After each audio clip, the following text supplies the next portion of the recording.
egan egin nahi ez zuen arranoa.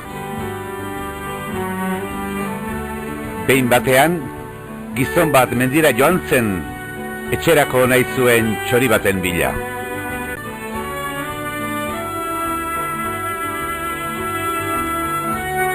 Gizonak arrano txiki bat harrapatu zuen, bere etxera eraman eta oilategian sartu zuen beste oiloekin, ahateekin eta antzarrekin batera. Eta arranoa bazen ere, txorien errege alegia, artoa eman zion jateko.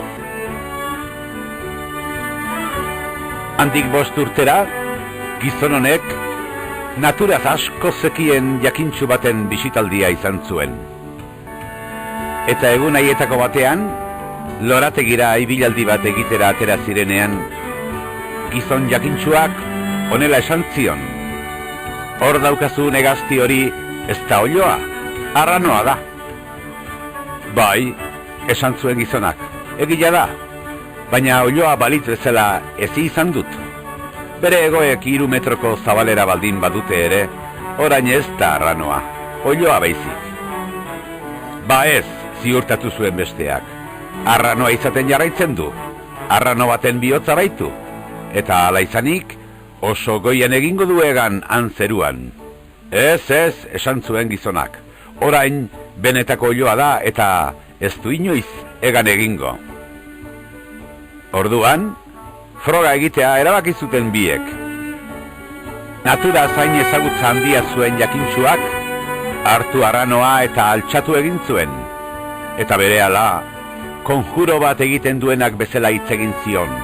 Zuk, zerutarra eta ez lurtara zaren horrek, zabaldu egoak, eta egizu egan.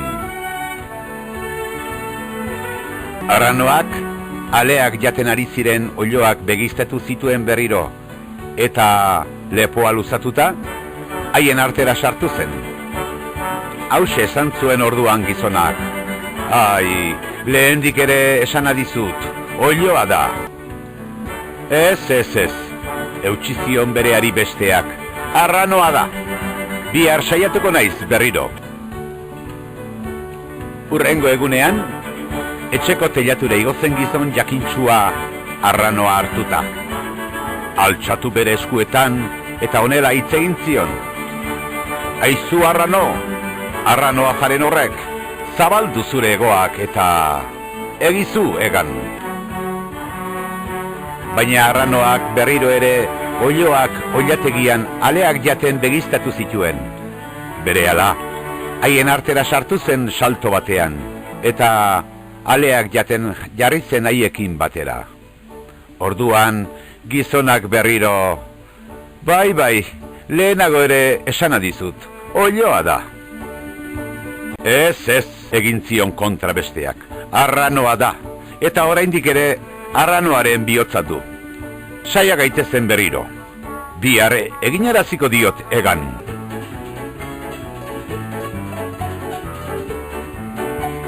Hurrengo egunean, goizean goiz jaiki zen gizon jakintsua. Hartu arranoa eta herritik kanpora abiatu zen, etxeetatik oso urrun, mendi garai baten magaleraino. Egun sentia zen. Eguzkiak mendiaren tontorra aurreztatzen zuen, eta goiz zoragarri hartan, mendi gain bakoitza alaikiro agertzen zen. Orduan, altxatu arranoa eta honela esan zion: arranoa, zu zerutarra zara eta ez lur honetakoa. Zabaldu egoak eta egizu egan. Arranoak dardar batean begiratzen zuen bere ingurura, bere baitan bizitza berri bat sortzen ari balitzaio bezala. Baina ez zuen egarik egin.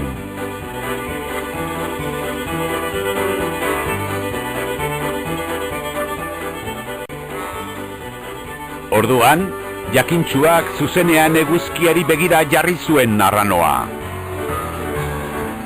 Eta istantera, bere ego indartsuak zabaldu eta arranoaren orroa eginaz, zeruetara igo zen. Eta gero eta garaiago egin zuen egan.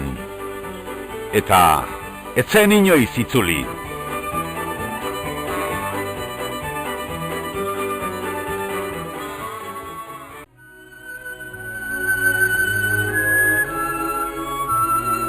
Ipuin hau James Greik idatzia da. Afrikako mendebaldekoa zen idazle hau, Ganakoa. Eta hitz hauekin bukatzen du. Afrikako herriok, jainkoaren irudira eta antzera sortuak izan gara, baina izan dira gizakiak, oiloak garela pentsatzera bultzoko gaituztenak. Baina arranoak gara. Ireki beraz zuen egoak eta ekiozue hegaldiari. Ez dugu inoiz etxi behar botatzen diguten aleparearekin.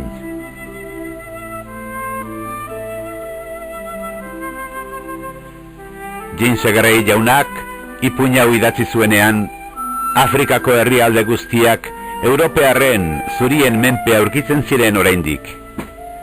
Hauetako askok, beltzak, afrikarrak, azpikotzat hartzen zituen, eta inolako errepera hori gabe aitortzen zuten gainera. Afrikar asko iritsi zen horrela sinestera azkenerako. Ez baitziren nagusi zuriak bezain indartsuak, eta beste kolore batekoak baitziren. Egia esan, ez zuten azpiko sentitzeko inolako arrazorik, kontinenteko bazter guztietan, beraien kultura zoragarria eta goreneko historia baitzuten. Baina zurien menpe gontziren garaietan, hau guztia ahaztu egin zuten.